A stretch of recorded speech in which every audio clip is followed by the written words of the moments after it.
Welcome in to a special live stream edition of Barnes on Bama. I'm your host, Owen Barnes, and we have a ton to discuss.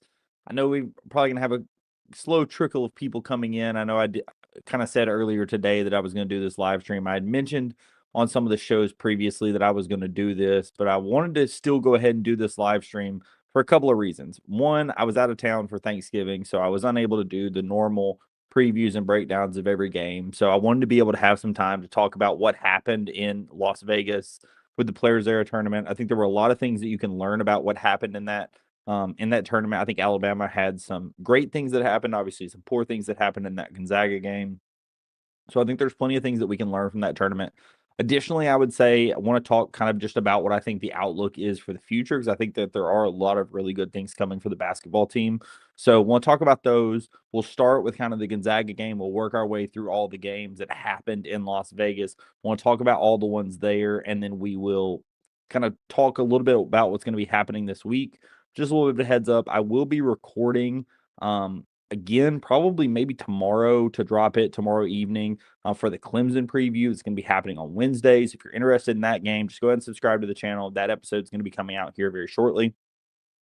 But like I said, this episode is going to be mostly just breaking down what all happened in Las Vegas.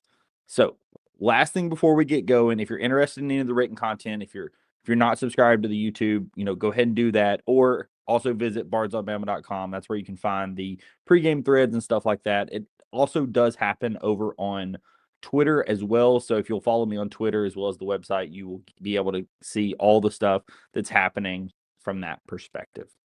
But let's go ahead and talk about the Alabama Gonzaga game, because that was the first game of the Players Era tournament. I think that there's a good bit that we learned in that game.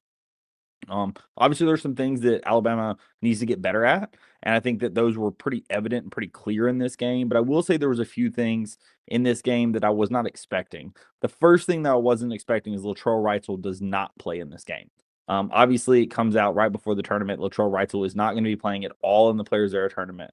Had I known that going into this situation, maybe I feel differently about especially this Gonzaga game. Having another ball handler, having another shooter would have been very, very good for this Gonzaga game.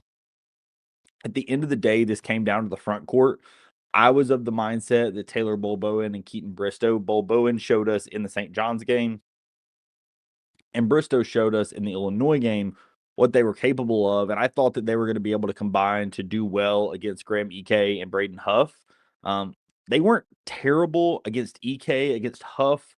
They were not great. Aiden Sherrill did have a pretty good game in this one. He he had a good game against DK. Like I said, I thought that at times he was doing really, really well against DK. He had 3 blocks in this game. He had 4 offensive rebounds. Aiden Sherrill definitely was not the reason you lost this game.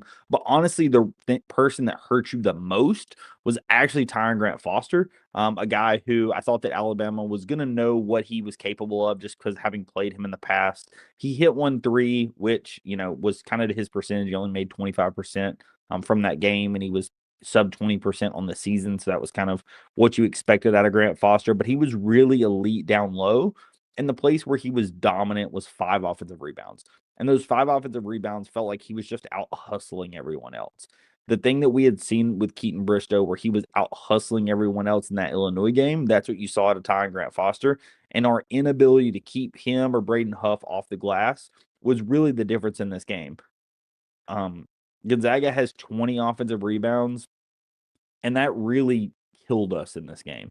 It led to a ton of second chance points, and like I said, it really was the difference maker in this game. Taylor Bolbowen was absolutely a non-factor in this game. He played 14 minutes. He fouled out. Honestly, his inability to stay on the court, I'm sure, also did not help your ability to rebound and such. Keaton Bristow played 19 minutes, got 11 rebounds. He did what I thought he was going to be able to do from a rebounding perspective. Nate talked about his problems with this game. Part of his issue he had was he thought that even though LeBaron Philon had 29 points, it felt like he, would have helped if he got a rebound. He didn't have a single rebound in this game. Playing 37 minutes and not having a rebound is pretty bad. So I know Nate called him out from that. He also thought he probably should have passed it off a couple of more times. He had 7 assists, but I know the 6 turnovers were also a very big thing that Nate had talked about from a LeBaron standpoint. Great scoring output, his career high, but the 6 turnovers, the lack of rebounds, there were definitely some things that you could point to from LeBaron Fallon that was not his best game in an Alabama uniform. Aiden Holloway did not shoot well in this game. He shot 2 of 10. Obviously, if he's able to get a couple of more of those to fall, that would make you feel much different about how this game was going for Alabama. They shot just 31% from three, which prior to this game felt kind of like the norm. Alabama had not been shooting particularly well. I want to say we were like 34% as a team, which would only be about one more make in this game. One more make still wouldn't have won you the game. So it really felt like that 3-point shooting was not your problem, but it definitely wasn't helping you. I think that a lot of the issue in this game came down to the rebounding, right?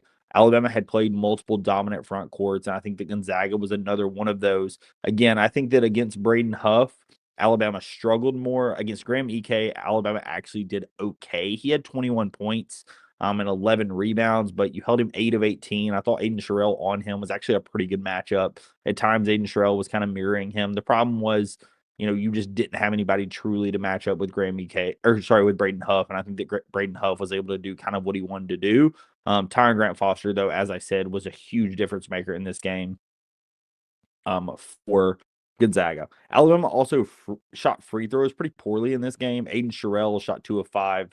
LeBaron Fallon goes 4 of 7. You left a lot of points at the line. When you combine that with the rebounding, when you combine that with our just inability to have another body for Braden Huff, especially with how quickly Taylor Mulbowen fouled out. Like I said, just 14 minutes that he played. He had 4 rebounds in those minutes. He just obviously wasn't able to stay on the floor much.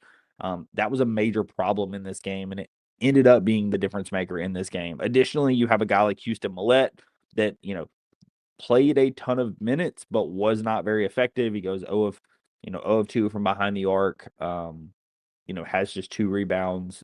Again, just in general, you didn't have a lot of help from the guards rebounding, and then the bigs that were rebounding. I thought Aiden Sherrill did really good on the offensive glass, not as well on the defensive glass, but I thought in general the team, looked like they were getting better, but definitely Gonzaga just had more bodies than we were able to handle. And I think at the end of the day, that was the difference maker in this game. Gonzaga with Tyron Grant Foster, EK, Braden Huff just had too many bodies for what we were ready for, and Gonzaga was able to win this game. Alabama at times looked like they were going to be able to be successful in this game. I know Alabama was up 42, or sorry, I guess it was 42-42. Gonzaga hits a 3 right before half to be 45-42. Alabama goes on a 10-0 run and goes up 61-60, and then Gonzaga takes the lead and then goes on a 17-3 run at the end of the game that really puts it out of reach. Alabama's unable to, do anything else, and Gonzaga easily kind of walks away with the end at the very end of this game. I thought that, like I said, I do think that Alabama at times in that game definitely had the ability to win the game. I thought that Alabama showed what they're capable of, but I think that Gonzaga showed they're one of the top 5 teams in the country. Previously to what happened in the championship game, I would have said Gonzaga is probably, number 2 or 3 in the country, and that they still may be number 3, but Michigan proved that they're probably the number 1 team in the country. It's definitely Michigan and Purdue kind of alone at the top currently, with Gonzaga definitely in that top 5 range. I think that Alabama is currently like a top 10 team, but I think that, this showed kind of where Alabama's weakness is, and we knew that. The front court was always going to be a weakness. I think that Keaton Bristow still was coming back from the ankle injury. You saw him at times using a band to stretch out his ankle. He obviously still needed some breaks coming out. Playing 3 games in 3 days was always going to be a bit of a struggle for that. So was curious. Like I said, I thought that Taylor Mulbowen was going to give you a little more. I thought that maybe Noah Williamson gives you something, but I will say this, and I will say this for this game and for others. Noah Williamson is borderline unplayable for Alabama. If we need him to shoot free throws, fine. For just about anything else, he's almost unplayable. I'm not sure how he was the Patriot League Player of the Year. I don't know what happened last season where he was able to just dominate at Bucknell. He is terrible. Do I think that he could be better? Sure, right? I think that there are ways that he could get better in this offense. Nate loves how he sets screens. I think that, his shooting ability from out deep, obviously his free throw ability that I said, he hit a couple of big free throws. But I think that in general, Noah Williamson as a player in our system, that we play too fast for him. It looks like he is just has an inability to have the stamina to play for more than like 5 minutes. He falls down like 3 or 4 times a game at least. And to me, that has to do with athleticism. That has to do with when you're going up against a guy that's even 6'7", 6'8", and has that athleticism, you should be able to, at 7 foot, be able to use your stature and be able to stay with them just because of a size perspective. And he just doesn't have that ability. Noah just does not have the ability to be with a more athletic guy. He falls down, he trips, whatever. And it really hurts our team, right? In this game, in this Gonzaga game, you would have thought that because of the issues that we had in the front court, as I mentioned, Noah Williamson, or sorry, Taylor Boboan fouling out in 14 minutes. Keaton Bristow again played 19 minutes in this game, but had some injury or had some injury issues still with the ankle. Amari Allen played a pretty big role in this game. He only got 4 rebounds, so it wasn't the best rebounding game for Amari. But he played 29 minutes, but Amari's really more of a 3, not a 4. Obviously, he's big enough to play the 4, but he's really more of a 3 for us. But plays guard. He handles the ball, right? Like from a size perspective, he can be a 3, but from a handling and guard perspective, he's really more of like a 2 for Alabama. But the big point being, you would have thought we would have had some additional help from the outside, and Noah Williamson played just 4 minutes, didn't have a single rebound in any of those minutes, took 1 shot from deep, 1 shot from down low, and missed both of them. So, in this game where you have multiple big guys for Gonzaga, maybe you need some front court help. He was non-existent, was unable to help in this game. I will say one bright spot for this was London Jemison, and we will talk about him more as kind of some of the games when we continue going through the UNLV and Maryland games. I thought London Jemison and Davion Hannah, as well as Amari Allen, really all 3 freshmen from that standpoint were really, really good in some of the later games. And that was a bright spot that you can kind of take out of this tournament. But I do think that this Gonzaga game showed us a few things. Obviously, I think this Gonzaga defense is very, very good. I think that Alabama is going to struggle with elite front courts all season. I will say the good part about that is with the SEC, I don't think that you have a ton of elite front courts. Florida comes to mind, and then there's not a ton of others. Obviously, Florida also has their issues in the backcourt with Xavier Lee not, building up to expectations or whatever. But I think that elite front courts are going to give Alabama some trouble. But if Alabama can potentially get some additional help in the backcourt, obviously they already have an elite backcourt, but we'll talk about somebody who may be joining the team very, very soon. I think that will help Alabama. So that's what we have to talk about for this Gonzaga game. Obviously, don't love to drop this game, but I will say that if you told most Alabama fans that are realistic, you're going to play St. John's, Purdue, Illinois, and Gonzaga in 4 games, and you're going to go 2-2, I think that most Alabama fans that are realistic would have been okay with that. Obviously, winning the at St. John's and semi on the road for Illinois are huge wins. Don't love to drop the one at home against Purdue, but it happens. And then obviously the neutral side against Gonzaga, again, it happens. Not terribly concerned about it, but do think that you learned a lot in that game. Then Alabama took on UNLV, and if you saw my write-up that I did for this game, I felt pretty confident this was going to go a couple of ways. UNLV played, in my mind, what was the worst possible style that you could play to face Alabama. They played fast, they fouled a lot, they played a zone, and right, like those 3 things. They fouled a lot, played a zone, and played fast. And simply put, that is the worst possible combination you could put together to play Alabama. And it showed in this game. Alabama took 33 threes. They shot 42% from 3. Alabama seemed super comfortable on offense this entire game. Alabama also just dominated the glass. They were a fairly small team. So Alabama was able to have a pretty decent size advantage. Alabama had 14 offensive rebounds, 34 defensive rebounds. They had just 28 rebounds as a team. So Alabama definitely dominated on the glass. Alabama actually had more turnovers than UNLV, but it did not matter in the slightest bit in this game. Alabama had 20 assists in this game. UNLV had 23 fouls to Alabama's 14, right? Like that's a huge difference maker in this game where Alabama takes 35 free throw attempts. And again, as I mentioned, Alabama converted very well at the line. Really, the only person who shot poorly from the line in this game was LeBaron Philon. He goes 1 of 3, but Aiden Holloway is perfect. Houston's perfect. Taylor's perfect.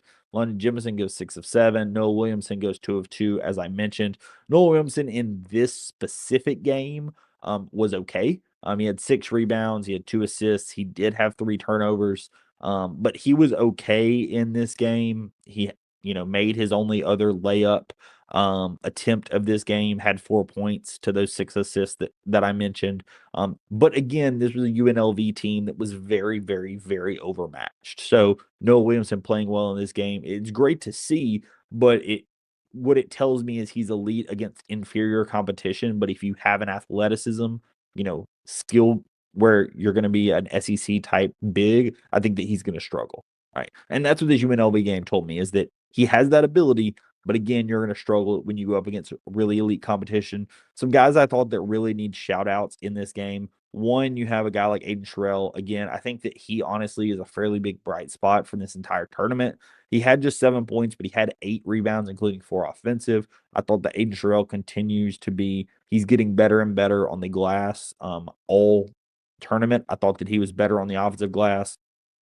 Again, he has 4 offensive rebounds in both of the other 2 games, and then he has 1 offensive rebound in the Maryland game, but he had 9 total rebounds in that Maryland game, so it was huge on the glass in that game as well. Aiden has been much better. I thought that he additionally showed some more flashes in that Maryland game, but I thought that he was big in this UNLV game. Aiden Holloway was an absolute flamethrower. He was my pick for the UNLV game. I thought with the speed at which it played, as well as the fact that he shot 2 of 10 from 3. I thought there was no chance he shot that poorly from 3 in back-to-back games, and I indeed was correct. He shot 5 of 6 from 3. Aiden was absolute dynamite from behind the arc. He was elite. A guy that I know some people kind of were upset at because of how quickly he started taking shots early in this game was Houston Millette. He started 0 of 4, and people were like, "Why are you taking so many shots, Houston?" And then he finishes 4 of 8. Clearly, Houston is a great guy in pull up as well as off the catch. Him and Aiden really feasted against this zone defense. I will say that any team that Alabama plays that only runs zone and does not run man, Alabama will torch. This team is way too good of a shooting team to play zone against them. I'm not sure what these teams were thinking playing a zone against a Nate Oates team. I've kind of tweeted out and said it in the past, but anyone who looks at Nate Oates' offense and thinks, "Oh, wow, I should play zone against these guys," is crazy. This is just not the team you play zone against. An absolutely elite team. They score 115 points, which is a tie for a Nate Oates record at Alabama. This was a great offensive showing. I mean, even Jacob Martin, one of our walk-ons, gets on in this game. Was super excited for kind of how everyone played. The one thing that you do have to take away from this game is Keaton Bristow does actually get hurt in this game. I have not heard and have not seen what happened. He called it a lower extremity injury, so it sounded like another leg injury. In my mind, based on how Nate Oates talked about it, he said, hopeful that he may be able to play against Clemson. They were getting him an MRI Friday. But I will say that I think it's one of 2 things. I think either he potentially re-injured the ankle, and so that's what they're looking at, or it's a calf, and they're curious if it's just like a bruise or if there's something more. And if it's just a bruise, like maybe he's gonna be able to play or whatever. Those are what my assumptions were. I know it was in a boot, so I'm feeling it like it's a pretty lower, like ankle calf type scenario. Obviously, if it was something more severe, I feel like they would have a pretty good idea that, hey, this is a major injury. But based on Nate Oates' kind of comments in the press conferences, I do think that he potentially is going to be okay. We'll be curious to see, and I will be sure to keep everyone updated whenever that happens. The big story of this game, I will say, to me, was actually London Jemison. We talked about him a little bit in the last game because he goes 2 of 2 from 3. But I think that London Jemison was absolutely elite in this game. London Jemison plays 24 minutes, which is third on the team in minutes. London has 5 rebounds, including 2 offensive, 18 points, 2 of 3 from 3, 6 of 7 from the line. I thought that London Jemison was really good in the game, right? I thought that this was kind of the London Jemison that you heard about coming into this offseason. The London Jemison you heard coming into this offseason was a guy that was a pretty highly touted prospect and a pretty good guy on offense. You liked what you saw from his defense, but I thought that a lot of people were really, really excited about London's offense. And London really showed to be that guy in this game. Again, undermatched competition. I'm sure all that stuff. Yes, absolutely. He additionally played well in that Maryland game. We'll talk about that one in a minute. But I thought that London Jefferson was very, very good in this game and was exactly what you needed him to be. And I'm really hoping that he can propel himself after this UNLV and Maryland game to really be this guy now and beyond, because Alabama would be absolutely much better if you could have a guy in 6'8" London Jemison that could play the 3-4, kind of like Amari Allen, and be able to swap those guys out, play some offense, play some defense all together. I think that would be a really big thing for Alabama this season if you could have those guys with that ability. So would love to see London Jefferson continue this as what he's been able to do. Plenty of guys I thought played well in this game. We talked about Houston, we talked about Aiden. I thought that this game is really just an offensive showing. Everybody, funny enough, everyone on Ken Palm except for Keaton Bristow had over 105 offensive rating.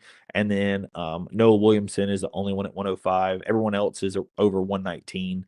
With LeBaron being at 119, right? So a ton of people with just elite offensive ratings in this game. Again, I thought UNLV, they had some injuries that didn't play at all in this game. So UNLV is not the team they will be later in the season, but Alabama clearly was just the better team. And there was no other way to put it that Alabama was clearly going to win this game. I was pretty confident in that. I underestimated how much we were going to win by. I believe I had it at like um, 102, and then Alabama scores 115. So shame on me for not expecting our offense to put up that much, but was really excited to see what Alabama did on offense in this game. And then finally, Alabama played Maryland in what ended up being, I believe, the 5th place game in this tournament, 7th place game, one of the place games in this tournament. And I thought that Alabama did exactly what I expected of this Maryland team. Again, Maryland was a team that once again played a zone, allowed way too many assists. But the big thing that was a difference in this Maryland team compared to what you saw at Texas A&M with Buzz Williams, Texas A&M last season with Buzz Williams shot a ton of threes, but got a ton of rebounds. So even though they were a terrible three-point shooting team, they got a ton of offensive rebounds and went back up with it and were able to compete because of how good a rebounding team they were. This Maryland team shoots just as many threes. They shot 27 threes to Alabama's 31. So they shot a ton of threes. They don't shoot it super well. I mean, on the season, Maryland's shooting 31%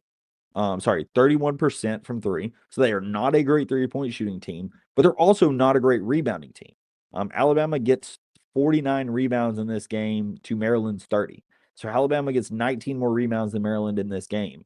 And it's part of the difference in this game, right? Alabama, Maryland does end up getting more offensive rebounds. Part of that's because of team offensive, I believe, going balls coming off of Alabama, going out of bounds, and such. But in general, I think that Alabama really dominated the glass in this game, and how well Alabama did defensive rebounding this game and stopping Maryland from getting that offensive glass and being able to go back up with it was a huge key factor in this game.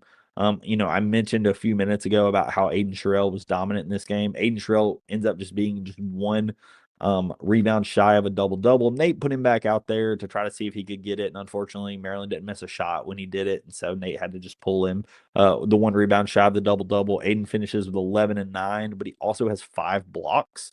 In my mind, this is probably Aiden Sherrill's best game in an Alabama uniform. I know that he's made more threes and such in some other games, but he was an absolute dominant presence inside the paint in this game. He really was playing up to his sides. He seemed explosive. He finished with a bunch of dunks. The blocks were incredible.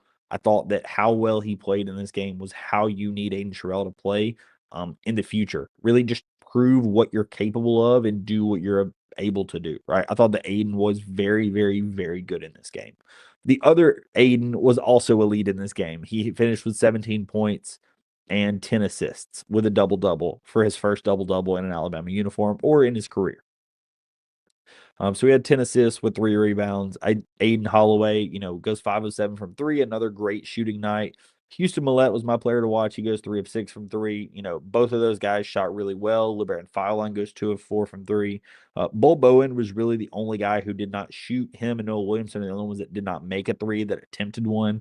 again, that zone defense, as I mentioned, playing Alabama with a zone defense just doesn't make any sense to me. I understand that, it may just be what you do as a team, but it's a bad idea. If you're playing Nate Oates with the way that we shoot threes, the way that we space the floor, the way that we pass the ball, it's just a really bad idea to run a zone defense against Alabama. Then you have guys like Amari Allen, who has 10 points in this game. London Jemison, again, has a very big game in this one. The reason I mentioned Amari Allen, I forgot to point it out. Yes, he just had 10 points, but he also had 7 rebounds and 6 assists. And that really, you started seeing more of Amari Allen point guard in this game. Aiden Holloway and LeBaron Fallon also obviously played point. All three guys had at least 6 assists with LeBaron and Aiden, or sorry, Amari both having 6 and then Aiden having the 10. But I thought that the big deal for this game is in the absence of Latrell Wrightsell, where Latrell had been your kind of third ball handler. Amari Allen stepped up in this tournament and was your third ball handler for moments. And I thought that in certain games, I thought that he was a little better than others. He's still going to work on, need to work on some things, of course, but I thought that Amari Allen really took some strides in this tournament to become a better ball handler, become a better facilitator. I think that it's something that really is going to be good for him long term and good for the team long term. He also hit a couple of threes in this game, which you love to see. I know Amari's a guy that they really like his shot, and he's continued to get better and better with that shot as the season has gone on. London Jemison was also very, very good in this game, as I mentioned. He's really one of the ones that I thought stepped up in all 3 games. He only had 6 points in that Gonzaga game, but he was 2 of 2 from 3. Then had an elite game in that UNLV game, and then a very good game in the Maryland game with 11 points. He was 3 of 3 from inside the arc. He was 2 of 2 from the line. He went 1 of 3 from behind the arc, but still for him, very, very good game, I thought overall. Had a couple of blocks, had a couple of steals. I thought that London Jemison really was everywhere on defense in this game. And again, this is what you want to see out of your freshmen. You want to see the active hands. You want to see them playing within themselves, but also, doing the reason why you brought them to Alabama. At the end of the day, this is elite offensive talent. This is a really, really good athletic defender, and you want them to be able to showcase that, right? At the end of the day, we didn't bring you to Alabama to have you play inside this bubble. We want you to play, yes, within yourself, but do what you're capable of. And I thought that he was a great example and was very good in this game. Davion Hannah as well, 12 points, 1 of 2 from deep. 4 or 5 from inside the arc. Another guy. I thought that all 3 freshmen in this Maryland game played very well, and I think that that is really great things to come when you look at the Clemson game and beyond. I think that Alabama got a lot out of their freshmen in this game, and in this tournament, I thought that Alabama got a lot out of their freshmen, and that was a really, really high point of this game. Noah Williamson in this game hit 2 free throws, went 0 for 2 from 3, 0 for 1 from 2, had one of the craziest turnover passes I've ever seen. Again, it's just overmatched. There's no other way to say it. Against elite or solid athletic bigs, he just struggles.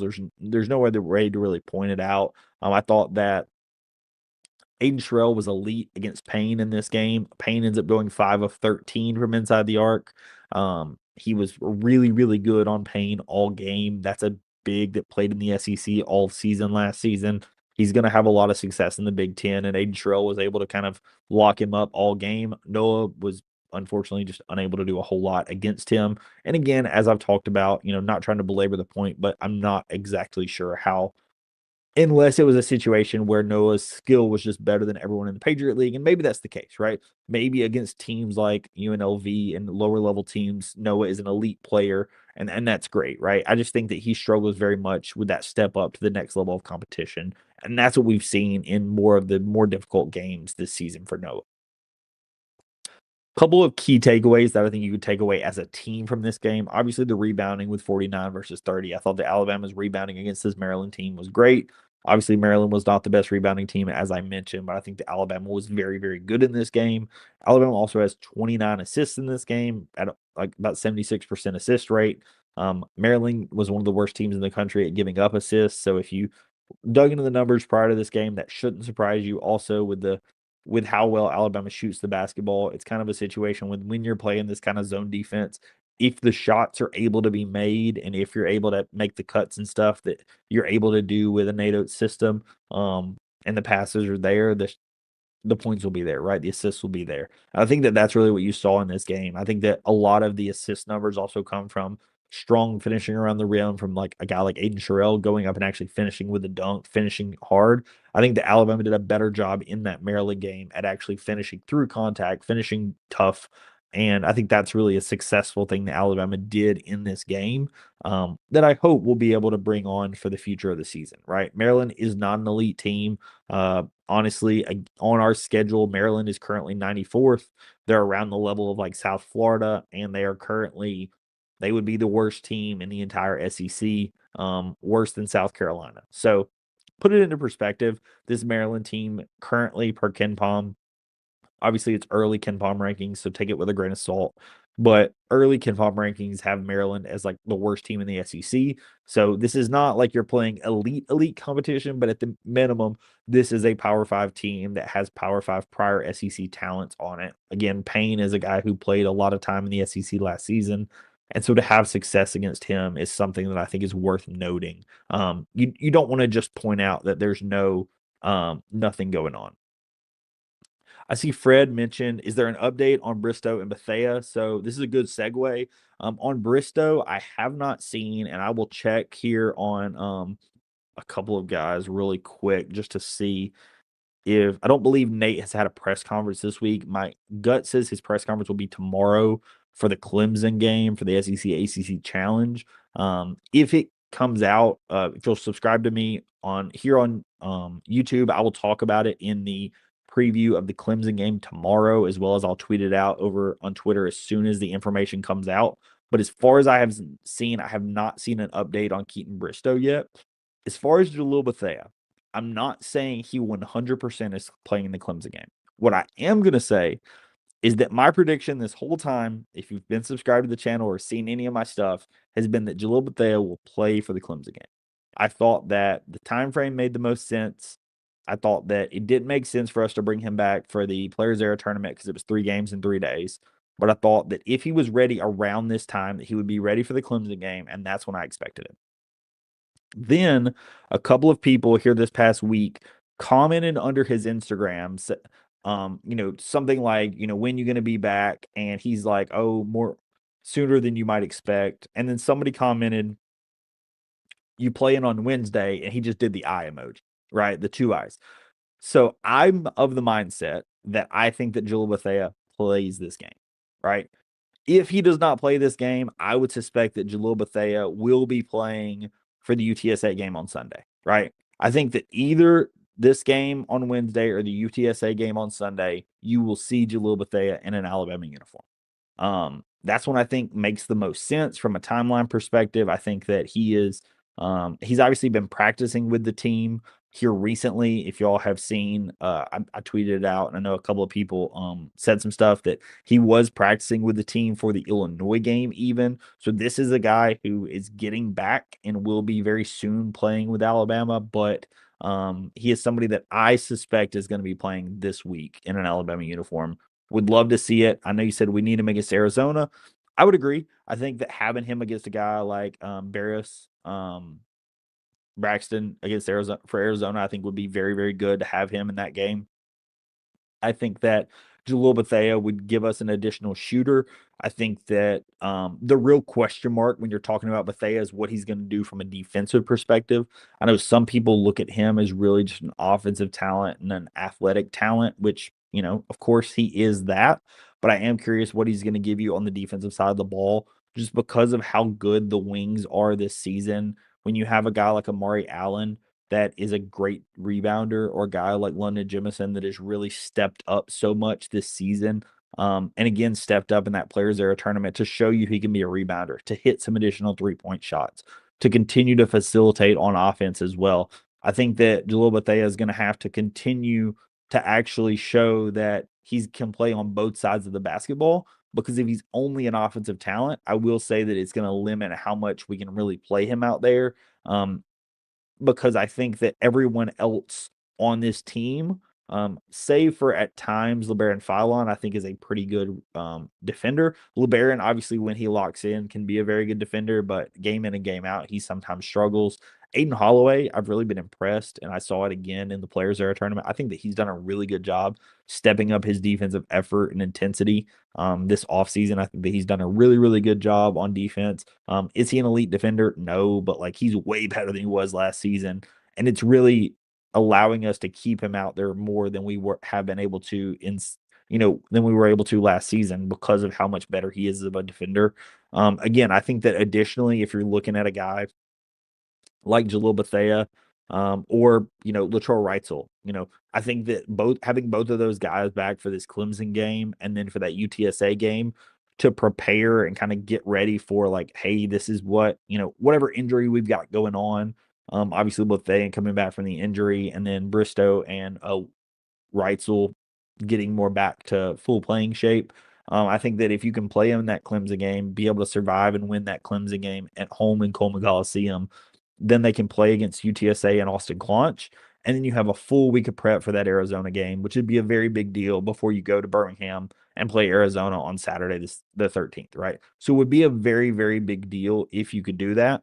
Um, would be very excited if that could end up being the case, right? I think that Alabama, um, it would give Bethea the time to work himself back into the offense. You can have a couple of games where I would expect he's on a minutes restriction these first couple, and then by the Arizona game, you have a larger minutes restriction that potentially doesn't seem like one because he has enough minutes in that Arizona game. So that's what I really would love to see out of a guy like Jalil Bethea. Obviously, with Wrightsell and Bristow, would also love to see them continually come back. Additionally, something you got to look at when you're looking at this team, I think that how well they've started to shoot from three is something that, prior to the Players Era tournament, Alabama was actually not shooting super well from three, but two really good games against UNLV and Maryland have really stepped up what the offense is capable of. You now have three guys, or I guess four if you include Davion Hannah, shooting over 40% from three, with Aiden shooting 42.5% from three, Aiden Sherrill shooting 44, and Amari Allen at 42.3. Houston Millette's at 35%. He's a better shooter than that. I would expect him to get near that 40% range. Bull Bowen's only at 29%. I know he was a 41% guy last season, so he's definitely a better shooter than that. I know Keaton Bristow has only taken 4 shots, but last season he was a 32% guy. He hasn't made a single shot, so he's not going to be a 40% guy, but definitely, above 30% guy. And the fact he hasn't made one, I would expect that that's going to be there in time. Latrell Wrightsell is only at 33% this season. Obviously, we know he's a better shooter than that.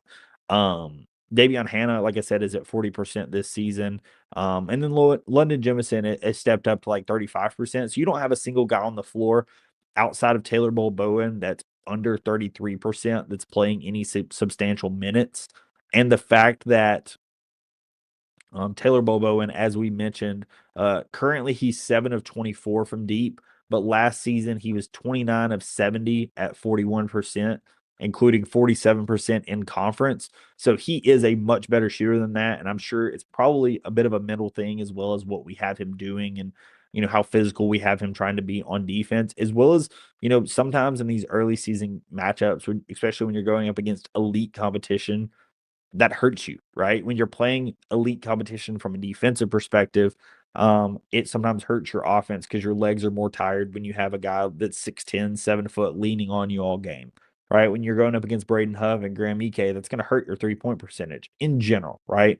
Is it always? No, but it definitely sometimes does. So I think that's something you also have to consider from Taylor Bowen is how the type of teams that he's been up against early this season compared to who he maybe played against Florida State. I think that his percentages probably were a little better also just because of how he was able to play against Florida State. But I do think that as the season and as the SEC season goes on, I think that Taylor's percentage will go up. And then you're talking, the whole team shooting better than 35% from three. As we've talked about, you can't leave anybody open on this team. I think that everyone is capable of making shots. And you can go ahead and add in Jalil Bethea and he gets onto the team because I expect him to be the exact same as all the others. An elite shooter that's really capable of doing a lot of things. Last thing before I kind of open it up to questions. I do think that there are some things that we can kind of take away, and this is going to be kind of a Ken Palm recap of kind of where we stand today. Obviously, as I mentioned, we're just 7 games in, so Ken Palm is not the only source for everything. It's still early in the season; the numbers are still having some weighted preseason expectations in there, so the numbers will be better around the end of December before the Kentucky game. But the and before SEC conference play starts. But as Alabama sits today, Alabama sits as the number 14 team in the country. They are currently third in offensive efficiency and 38th in defensive efficiency. From an offensive efficiency number, they are currently sitting around what the 2024 team was. They're slightly worse than 2024, but very around that number. From a defensive efficiency rating, they actually are substantially better than that 2024 team. Not quite as good from a defensive number as last season, but definitely better than 2024. So obviously that number currently sits at 38th in the country. I think that Alabama needs to be in that 25 to 30 range to really be able to compete for a national title. I think that you need to be, top 5 in offense and, 25 to 30 in defense realistically if you're going to compete for Alabama. Obviously, Nate Oates would love it to be top 20.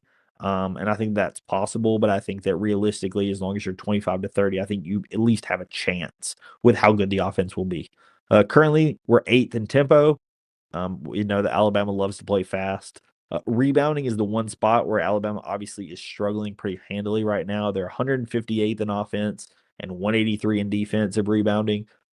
Part of that has to do with who you've played against. So your percentages are much lower than what you would have had you played a worse competition from that level. But you still have to be a better rebounding team because, at the end of the day, if you don't get the basketball, you don't get the basketball. Doesn't matter who you're going up against, you got to rebound the basketball. And so that's a really big deal for this team. A place where Alabama is super efficient this season is inside the arc. They're currently 63% from 2, which is phenomenal. Alabama has been very good from inside the arc the last few seasons, at 56.7, 59.7% last season, which was good for 4th in the country. Right now at 23%, that would be the best 2-point shooting team that Nate Oates has ever had.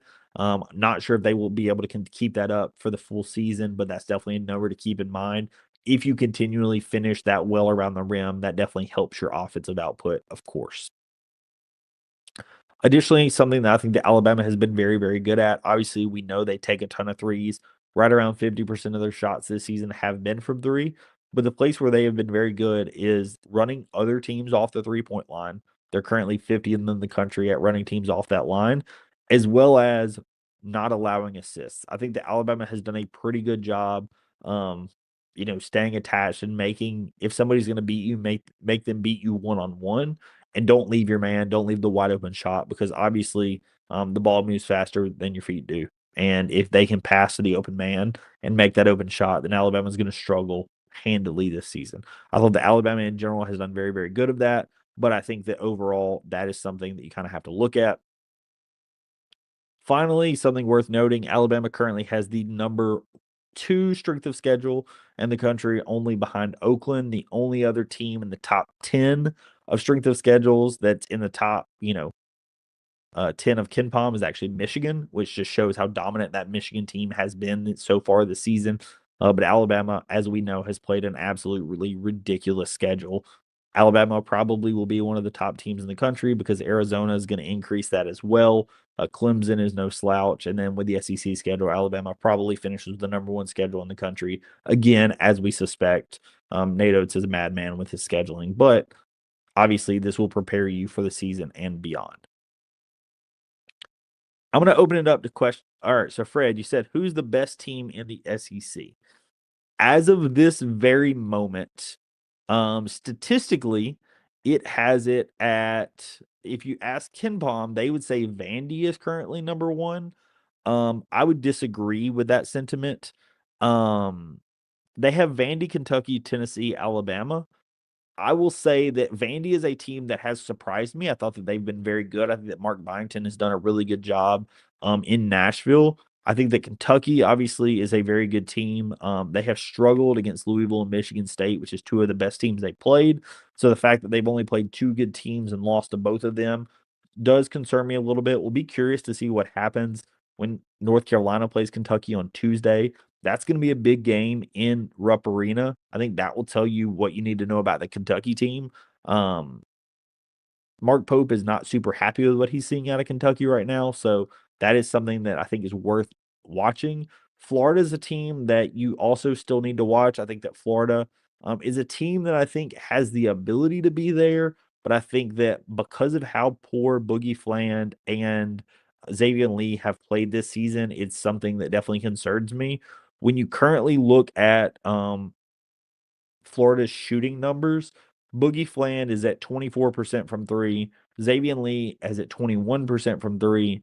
And the only person they have on their team shooting over 35% from three is Urban Clavazar. And that concerns me. That concerns me a ton. I know that they have an elite front court, but they have shot so poorly from three that, you know, at the end of the day, that's how they were so successful last season. When you look at the Florida team last season, yes, their front court was elite, but Walter Clayton shot 38% from deep. Elijah Martin shot 35% from deep. Richard shot 35% from deep. Thomas Hout shot 34%. Aberdeen shot 35. All these guys were just elite shooters from deep. And then you also got some okay shooting from like Condon and Thomas Hout. When Thomas Hout may be your best 3-point shooter on your team, that is very concerning for what Florida is because it just means you don't have the shooters you have to lead or that you are concerned about. And if you don't have to stay with the shooters, then you can come down on the bigs and the bigs no longer have the advantage. So I will say that concerns me hugely in that from a Florida standpoint. Honestly, as it sits right now, I think that Alabama has a debate for the number one team in the SEC because of who we've beaten. Alabama definitely has the two biggest wins for the SEC in the wins over Illinois and St. John's. Um, Obviously, Auburn did also beat St. John's, so I'm sure if I don't say something, they're going to be in my mentions. Tennessee beating Houston, also a very big deal. They did lose to Clemson, to Kansas. I would say as of right now, because of the wins, I would say that your best team in the SEC currently sits at either Alabama or Tennessee, but based on the best wins. So I think the Alabama and Tennessee currently are probably your best teams. But I know that Vandy and Kentucky are definitely going to have an argument because of how highly rated they currently are.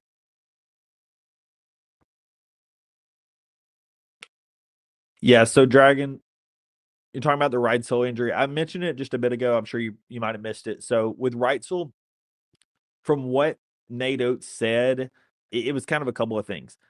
Basically, Nate Oates said that it was not serious, but the trainers kept him out from a precautionary standpoint, and so he was going to be out this week. My suspicion is that if he does not play in the Clemson game, he will play in the UTSA game. And worst case scenario, if he doesn't play in either, he will absolutely be back for Arizona, right? But I personally think that this was a standpoint of a couple of things. I think that he was potentially injured, but not badly. And because of Latrell Reitzel's injury last season in the Players Era tournament, I will tell you that's a very big mental thing with players and just with people when you've had an injury like that.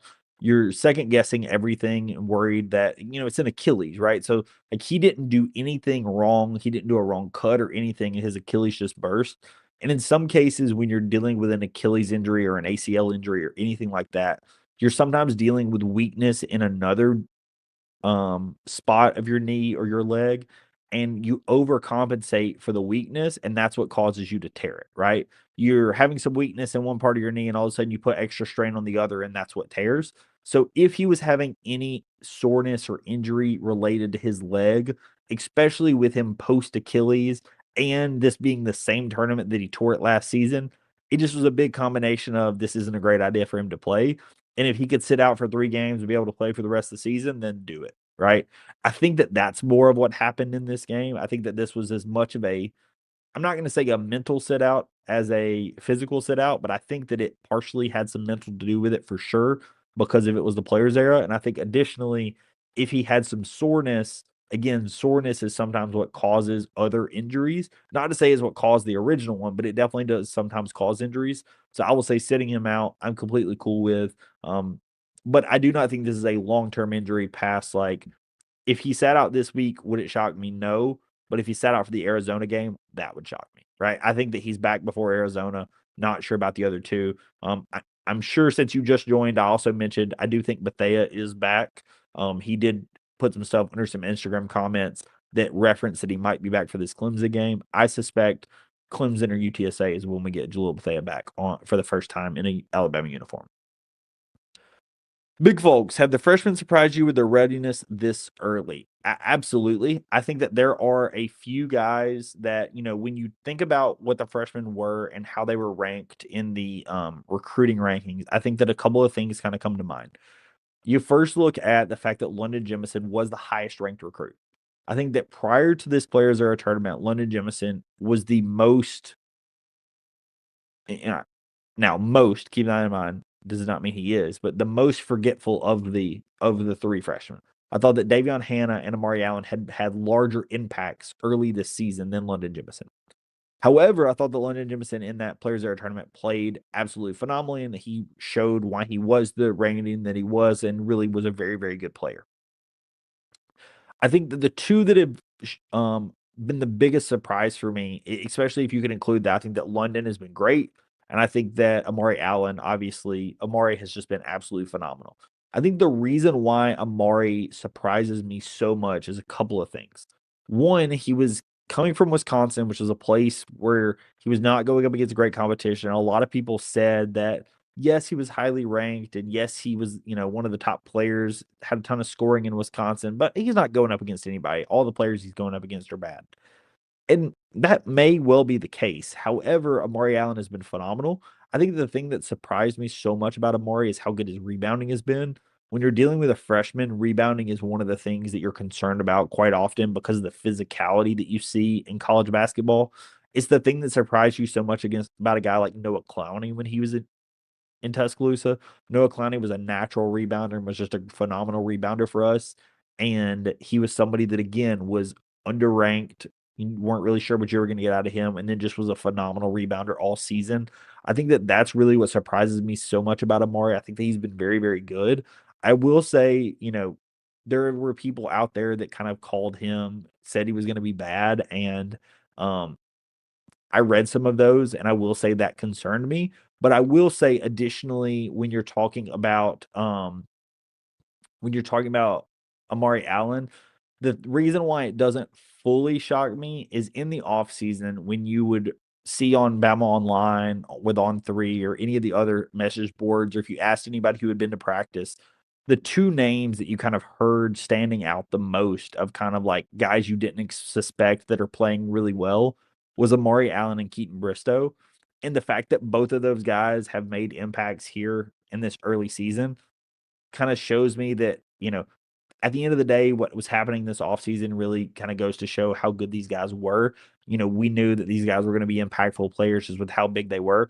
Obviously, that also is part of the reason why I'm very excited about Jalil Bethea. He's another name that you heard a lot about this offseason. And the reason why I put some faith into these, not to say that everyone that's ever done well in the offseason does well in the season, but a guy like LeBaron Fallon, it's the guy who I always go back to. Last season, Phylon was brought in originally to redshirt, or potentially redshirt. And then Nate Oates, within a month, is like, yeah, this guy's not redshirt, and he might be starting. And LeBaron Phylon showed how good he was in the offseason in the summer that allowed him to obviously play last season, potentially, make the NBA draft, and then pull his name out to come back to potentially be a lottery pick this season. Just those are the things that when you hear some of those statements coming out of practice, that's the things that I kind of keep an eye on. And so Amari Allen, I think, has been the biggest surprise, but I had heard about it coming into the offseason, so it didn't fully surprise me. But I think that how well he has done, especially from a rebounding thing, I think that's the part that shocked me. I suspected that he was going to be pretty good on offense, maybe have some elite athleticism, but the rebounding definitely has surprised me. London Jemison, I think, is going to get there. Like I said, these last couple of games were a big deal for him, but I think that as he continually gets better, I think that he's going to be a very big deal. Davion Hanna has been very good. I think that he shows flashes at times. He's a decent shooter, obviously solid on defense, and been really excited really with all three guys this offseason, or with this early season with how the freshmen have played. Dragons. So you're saying LeBaron's post on Instagram about Bethea. So I was talking about that, but also Jalil Bethea commented. A couple of people mentioned under his comments. I don't remember if it was that post or another asking him about when you're going to be playing. He said sooner than you think. And then somebody even asked him, "Hey, are you gonna be playing on Wednesday?" And he just did the eye emoji. So it really does seem like the Wednesday for the Clemson game that I originally had guessed was a likely thing. London Jemison is going to continue to come along. 100% agree. I think that London kind of showed in that players era that he's getting better and better, and so I do suspect that he is going to come along even more. And then development from Williamson. Yeah, we talked about him earlier in this. Very, very, very concerned with Williamson. He's almost unplayable, and I think the reason it concerns me is I think that we brought in a guy like Noah Williamson, obviously to stretch the floor, but also to go up against a team like to potentially be, even if you played the four, to potentially go up against a team like Florida when they have so many bigs, just to have an additional big. And right now, he is just unplayable. Right now, I would currently rather see Keaton Bristow at a small ball five than have Noah Williamson as our five, or play a lineup of Keaton and Aiden Sherrill instead of Noah Williamson and Aiden Sherrill. And I think that that's what hurts or concerns me about this. I think that you brought in Noah as a guy who was a player of the year in his conference, was known to be a pretty elite offensive talent and has just underwhelmed. Is he good at setting screens? Sure. Is there things at times that he's good at? Sure. Um, he's a decent free throw shooter, right? He went 4 4 in the Players Era tournament. So, if you need somebody, a big man to shoot some threes, happy with that. But um, concerned overall with what he's going to be able to be. Uh, Holloway and Millette, absolutely agree. Holloway and Millette, I think that both of them have done, Houston Millette, his shooting has not been quite as good as I think some people suspected it might be, myself included. He's been 35% this season, but I think Houston's more of like a 40% guy. He's been really good. I think that his shooting percentage will continue to go up. Aiden Holloway's up to 43% almost. So Aiden has continually done better and better. I think that as he continually plays in the flow of the game and with his defense, I think that he's been somebody that I've seen a lot of growth from. And I think that Aiden is honestly one of the guys who I've seen the most growth from last season to this season. Jemison showing growth on the 3-point line. Yep, for those last couple of games, would 100% agree with that.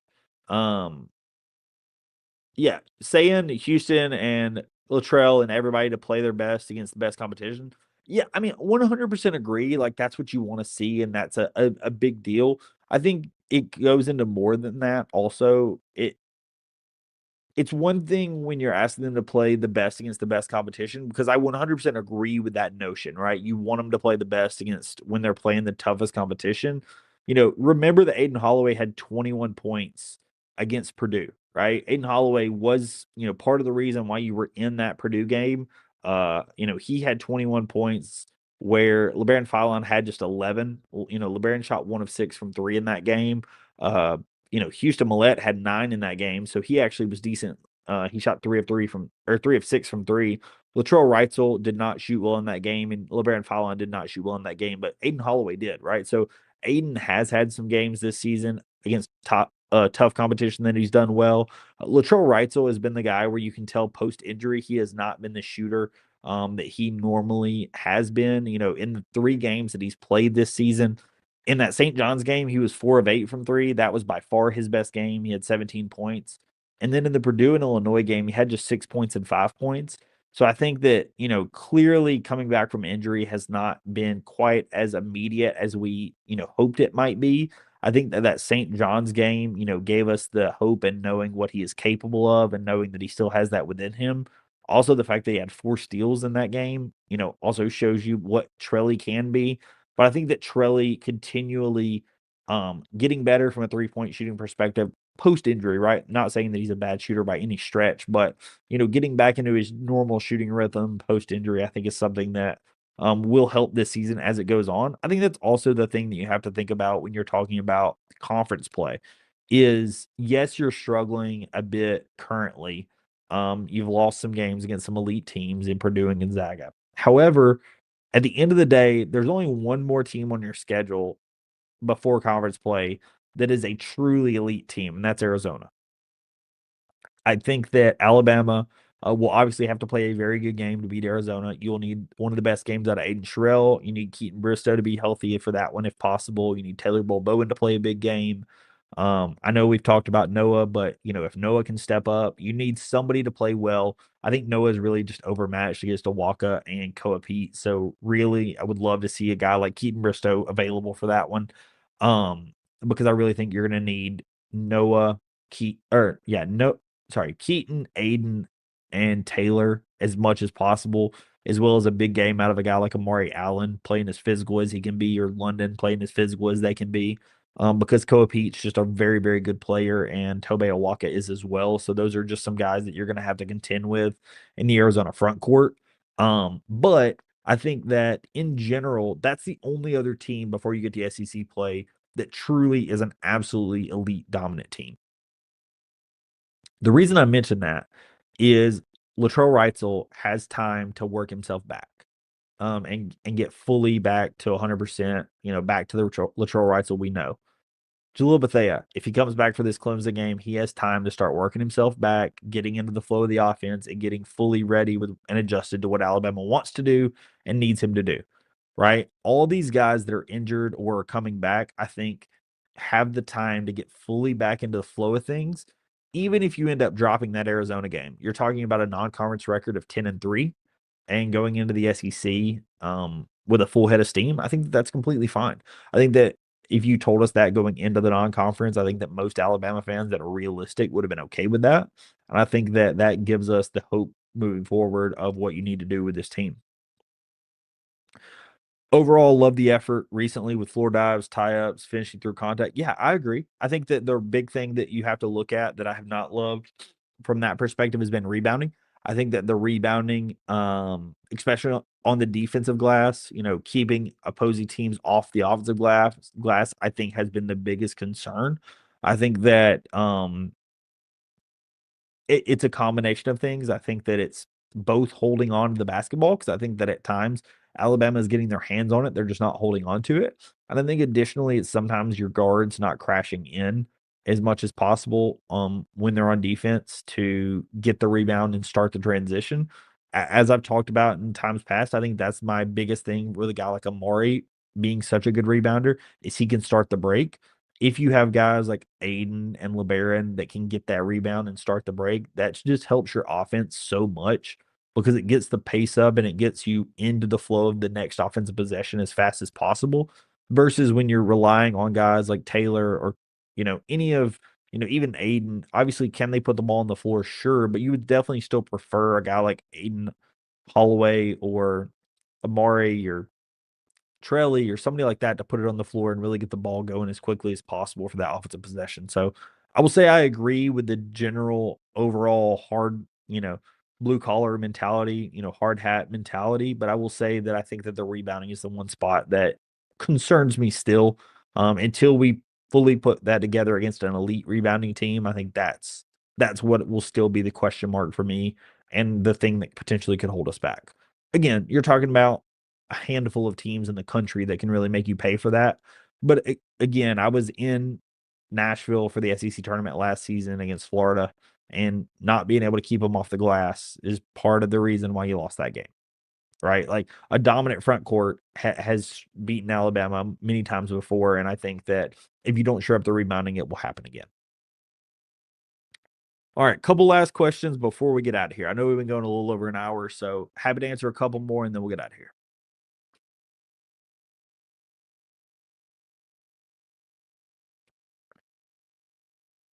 While I'm waiting on y'all to get those, last thing I will say, and I mentioned it a little bit before, I'm sure some of the people were not in here when I mentioned it, but couple things. One, if you are not subscribed to the channel, if you could do me a favor and subscribe, I would appreciate it. I know we're currently a little over 860 subscribers, trying to push to 1,000 before the end of basketball season. So if you could do me a favor and subscribe, I would really appreciate it. Additionally, if you're interested in a Clemson preview, I will be doing a preview of that game tomorrow. I will drop that preview tomorrow evening. So if you're interested in that preview, for the Alabama-Clemson game. Go ahead and subscribe to the channel. Like I said, I'm going to drop that one tomorrow evening. Just wanted to do this to kind of recap the entire Players Era tournament since I was out of town for the Thanksgiving holiday. Additionally, if you're interested in any written content like the previews and breakdowns, that's on barnesonbama.com as well as on my Twitter account. So if you're interested in those, just check out my Twitter, check out the website if you're interested. Big folks, do you feel Aiden slides to 6 when Bethea's fully up to speed? As it currently sits, I see Houston Millette sliding to the 6th. To continually help with rebounding if we think Jalil Bethea can still rebound and is decently well from an offensive perspective. I think Bethea slides into the 3, Aiden stays at the 2. So LeBaron, Aiden, Bethea. Trelly is the other one that if he gets better, I think the lineups are very fluid. I think that from a rebounding perspective, having Houston in the second line may be helpful, but I think that really depends on how well Bethea is from a rebounding perspective, how healthy he is, how decent he's shooting the ball. I think that I could see a multitude of combinations, but in general, I would suspect that if you had to ask me right this minute, I think that if he's fully healthy, I think Bethea swaps with Houston Millette. And I think that Bethea is your starting 3 and Houston is your backup 3. How do we look recruiting? Little inside baseball. We have a guy who is, from what I have heard, all but committed and potentially even signed, but has not announced. It's a guy in Caden Samuels. People have written about it, so I'll just go ahead and say it. Caden Samuels has, from everything I have heard, maybe even signed the paperwork. I do not know for confidence that he has signed the paperwork, but I have seen a couple of Travis Branham and a couple others with 247 and On 3, I think, mentioned some notes that made it seem like he potentially has already even signed his paperwork with Alabama, but just it never got announced.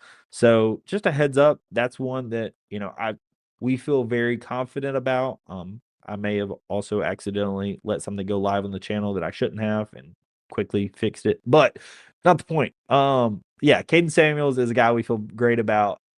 Other than that, I think that Alabama's kind of going all in on Caleb Holt. He's a guy that obviously we're not suspecting to hear anything from until, at least end of December, beginning of January. So that's one that you just kind of pay attention to.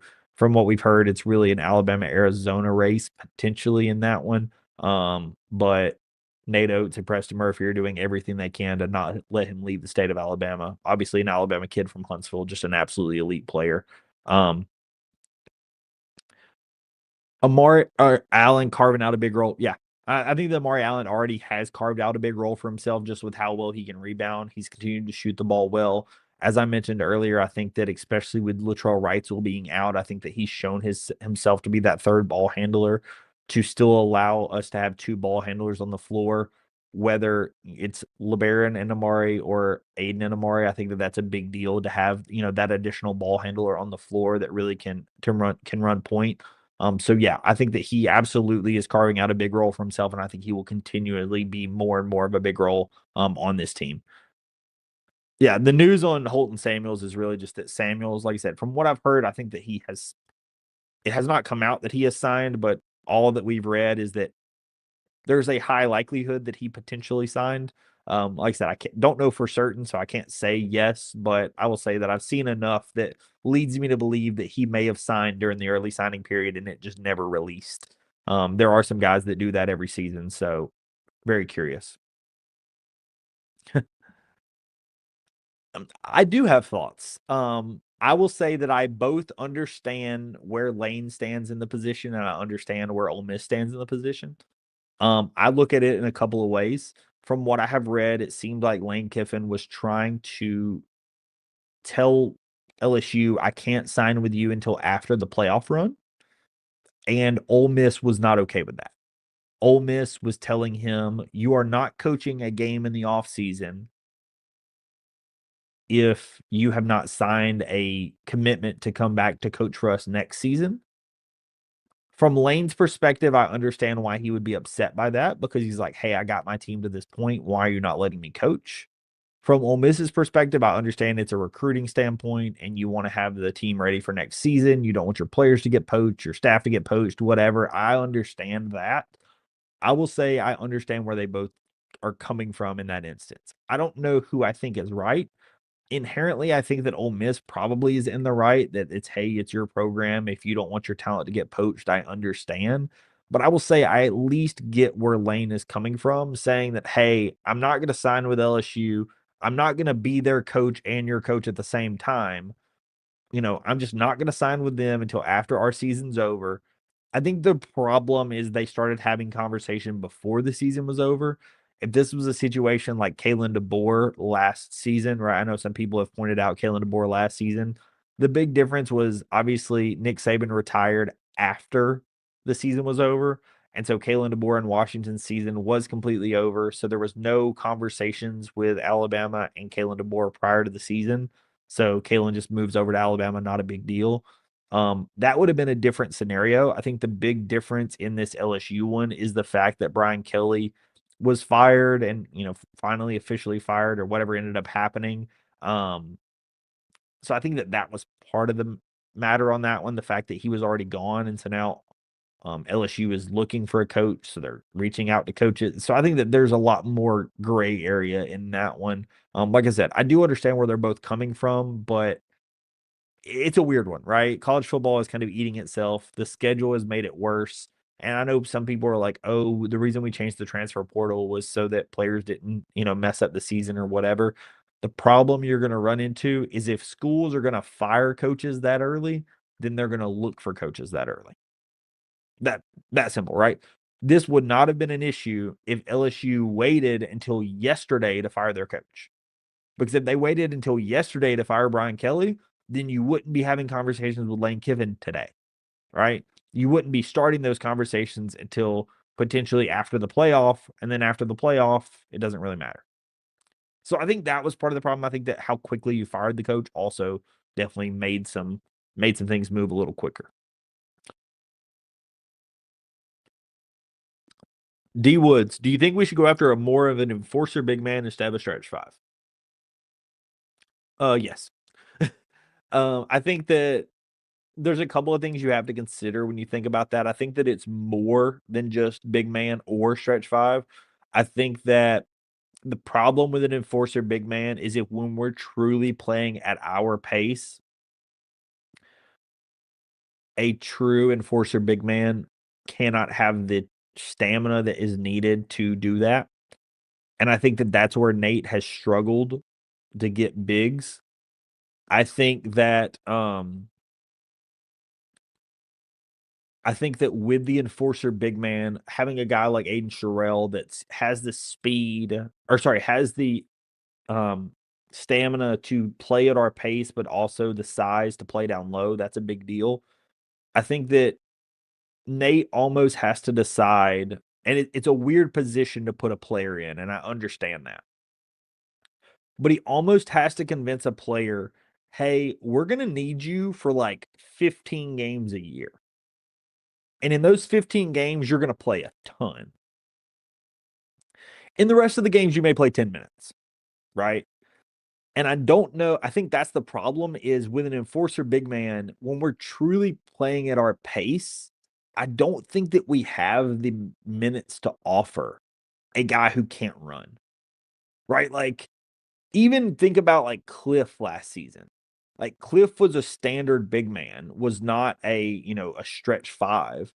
But when we really got up to our pace, Cliff was not always the best big man for us.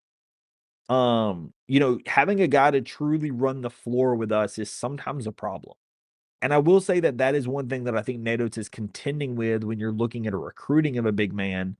A lot of times your stretch fives at least have a little bit better stamina, and those stretch fives allow you to run the floor more often. And realistically, if you're playing at the pace you want to play at, then they're able to play with you that whole time. But I do think having a true big man to go up against teams like Purdue and Illinois and St. John's and all the teams that we've scheduled would be a big deal. I just don't know that you have the minutes to offer them. So if he could make it work, I agree. but I would be curious to see how that worked out because I don't think it's quite as simple as, "Hey, we want a big man, let's get one." Right? I don't think it's quite that simple because if it was, he would have gotten one. Details on Shep's scenario. I saw on Twitter he's going to go to Oregon on Tuesday, but be back for the ACC championship game. Is he staying to the playoff? I have not heard. That is something I'm actually curious about as well. I agree with you. What I have seen is he's going to be, with Oregon State, but then coming back to us to prep for the SEC championship game. My gut says that he's going to be doing double duty. I know that in the past that's what everyone has done because he's the wide receivers coach and the co-offensive coordinator. There's a world in which he does not stay with us through the playoff. I just think because of who Shepard is as a person, I just don't think that's the case. He's a guy who I think the team, very, very highly respects. I know Jeremy Bernard and him have a great relationship. In general, the guys absolutely love him. So I think that he would want to be there for the guys as well. So my gut says that if at all possible, he's going to do double duty. Um, I don't really know on that one, not 100% sure, but my gut says that he would do double duty if at all possible. So, all right. Well, thank you guys so much for joining the live today. I know we talked a little bit about all the players era tournament stuff. Like I said, if you are interested in any of the Clemson previews, go ahead and subscribe to the channel. I will drop that tomorrow. I really do appreciate y'all joining. I know this was a little bit more impromptu, but I just want to go ahead and get this out since I was out of town for Thanksgiving and wanted to be able to break down the games for everybody. So thank you so much, everyone, for joining. I really do appreciate it. Thank you so much, everyone, for watching. If you're currently not subscribed, if you could do me a favor and subscribe, I would really appreciate it. And I will catch you guys in the next episode. Peace.